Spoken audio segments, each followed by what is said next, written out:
Okay, I actually just made a video before and where I showed how we installed this TransWarp accelerator card for the Apple IIe, this baby. But I also have, and we didn't test that at the time, actually a memory card. And this one is the Mega 80C 1 megabyte memory card. And it's also an 80 column card for the Apple IIe. Right now you see we have a video problem, and I'm gonna explain to you why we have that. Okay, actually we have the video problem for one specific reason, which I found out in a video I made before. And it's pretty simple. We have an RGB video card in here, but this monitor of course is not connected to that RGB card because I do not even have one. So first thing, we take out this card. Alrighty, so take out the RGB card, and with some luck we should get a video signal, which we still do not have. That's pretty odd. Let's check that out. Okay, so we had a little problem here with actually a video cable. We see Apple IIe here, and for whatever reason we are not getting into basic. Well, surely we figure that out. Okay, so that's figured out. Now the thing I did in the video before was actually installing this accelerator card. What I found out in the video before, that the accelerator card, which has a ton of dip switches here, is not working good with the floppy disk controller card. What I mean by that, if I install that card, we have an, I think it's called IRQ or whatever, problem here. So the first thing we are going to do, we take out the floppy controller card. Since I do not have a floppy drive anyway, doesn't matter. But that's the first thing we are doing. And that baby stuck's in there pretty good. Okay, taking that out. Now we are installing the accelerator card, and let's just put it here next to this one. Or you know what, guess it does not even matter. Put it in here, and that should be slot number 5. Now you see it reads TransWarp, so that's good news. So the accelerator card works, and now I have no clue how we can do that. We have the 1 megabyte memory card and 80 columns card. Let's just see if we pop it in, what happens. Okie dokie. Here goes nothing. I guess it does not matter. Aha! It actually goes in here. I just learned that where we had the video card. So the only thing is, I guess it has to go in this way, but I am not sure. Or does it have to go in this way? I highly doubt. Huh.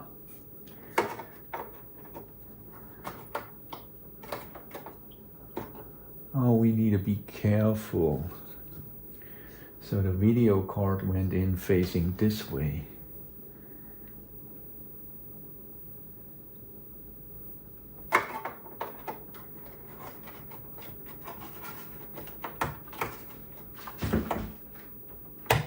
Okay, fingers crossed, here goes nothing.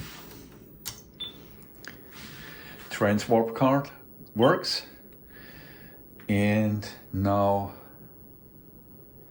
we need to find out how we can actually switch to the 80 column mode.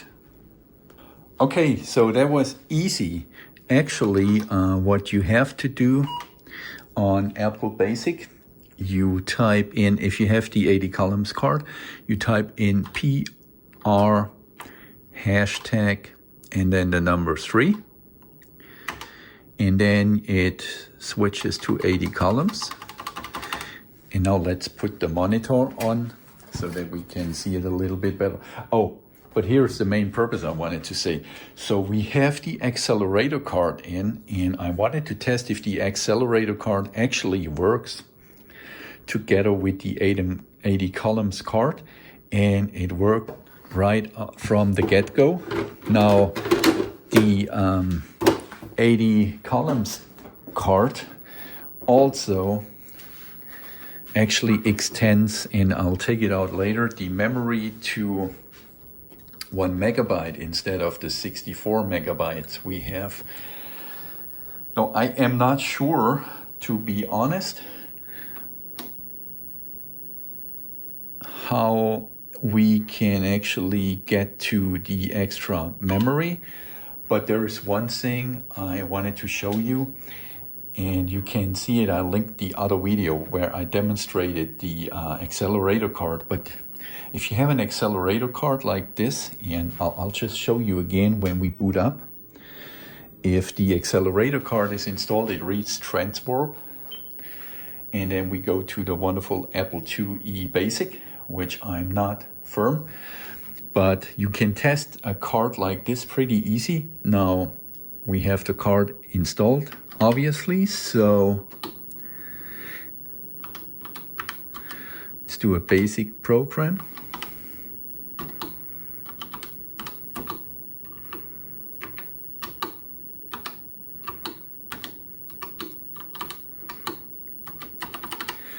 So we first say home, that means CLS or clean the screen. 20 means for a variable A, we say count from 1 to 1000. Then on 30, we want to print that or on the screen, so we say print. Damn, I have to do it again.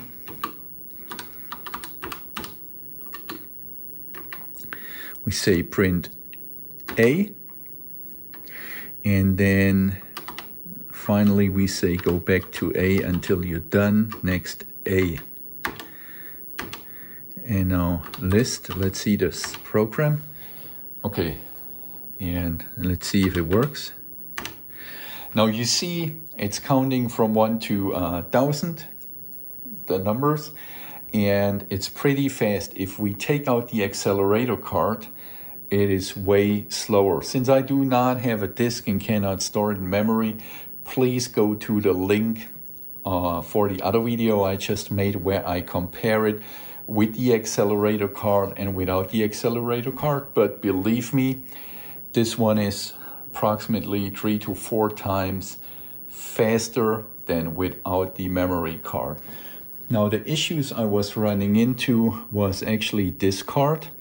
This card is also an Apple II extension card, an 80 columns card, but RGB. So the problem is once I put this one in, it will always want to output on RGB, which the RGB connector is here. So that's not working. It's not good for me, that card. And I have the, I think it was called IRQs or something like this, the floppy disk interface card. This one does not work together with my accelerator card for now, since I have to change the dip switches. Since I do not have a floppy disk drive, I honestly don't even care.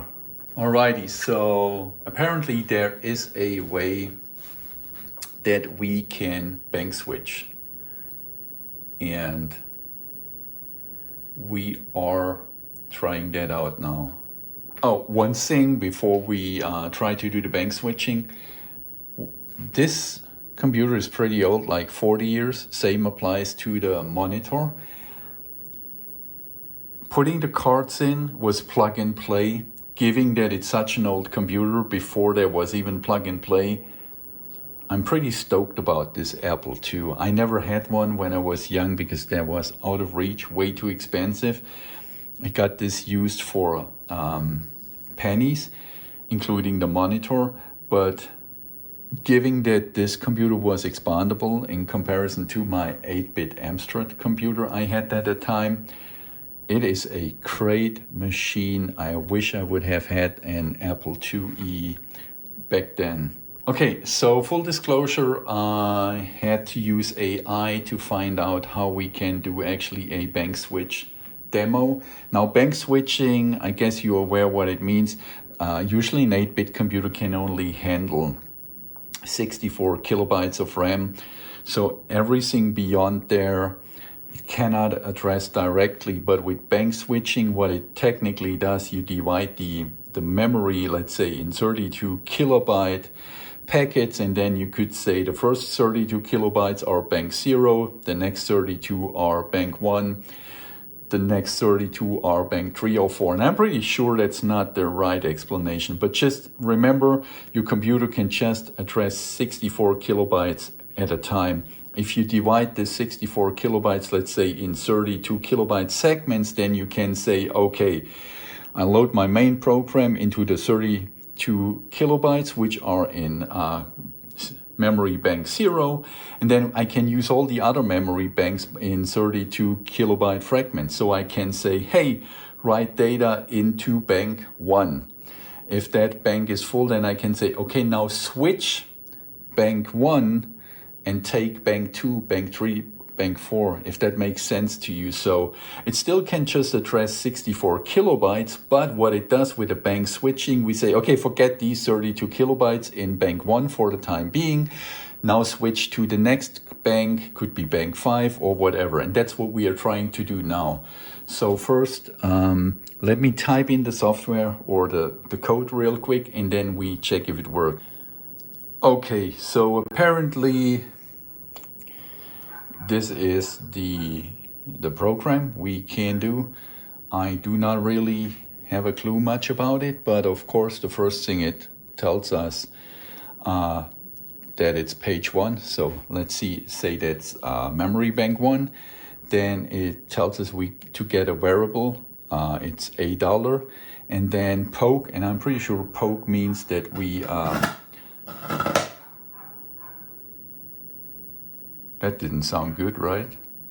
Something blue.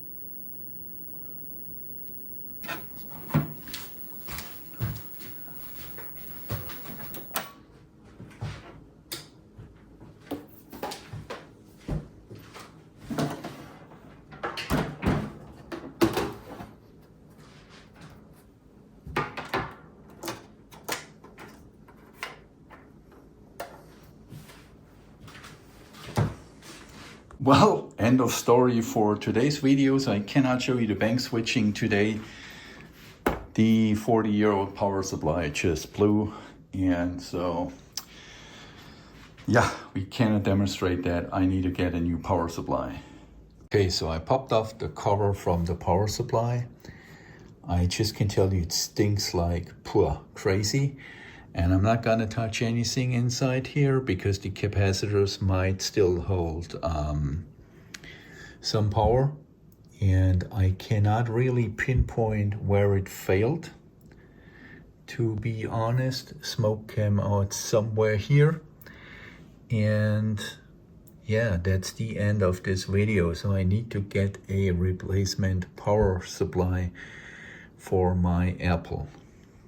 Side note here, you see it was manufactured in week 785. So this one is over 40 years old now. And that is actually the main board survived.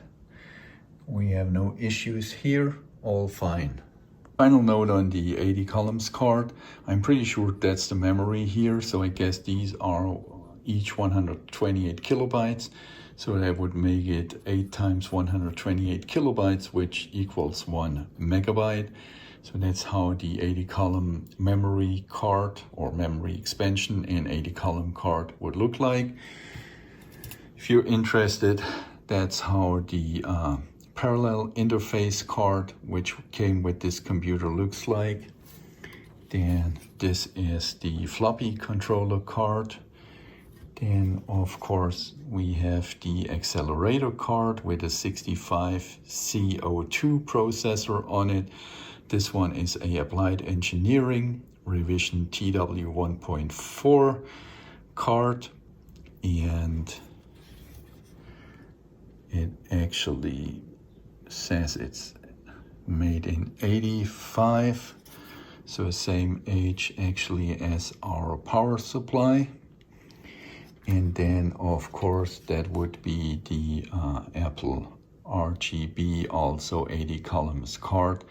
Not sure if this one came with memory as well, but I guess it had some extra memory as well. Final note, one thing we can say, never use such an old vintage computer unattended. So if you use it and you walk away, just switch it off.